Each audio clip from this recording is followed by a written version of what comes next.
ഇറാന്റെ തല വെട്ടിയാൽ ശരീരം തളരുമെന്ന് കരുതിയവർക്ക് തെറ്റി. ഇറാന്റെ ശരീരം അവരുടെ വിപ്ലവസേനയും അത്യാധുനിക മിസൈൽ ശക്തിയും മാത്രമായിരുന്നില്ല. ഇറാൻ വർഷങ്ങളായി രൂപപ്പെടുത്തിയെടുത്ത നിഴൽ സേന കൂടിയായിരുന്നു. ആക്സിസ് ഓഫ് റെസിസ്റ്റൻസ് അഥവാ ഇറാന്റെ പ്രതിരോധ സഖ്യം.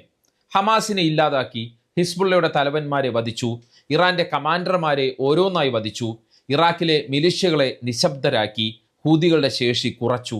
ഇനി ഇറാന് ഒരു തിരിച്ചുവരവില്ല എന്ന് അമേരിക്കയും ഇസ്രയേലും ഉറപ്പിച്ചു. എന്നാൽ അവിടെയാണ് ഇസ്രയേലിൻ്റെയും അമേരിക്കയുടെയും അല്ലെങ്കിൽ ട്രംപിൻ്റെയും നെതന്യാഹുവിൻ്റെയും ചരിത്രത്തിലെ ഏറ്റവും വലിയ സൈനിക കണക്കുകൂട്ടൽ പിഴച്ചത്.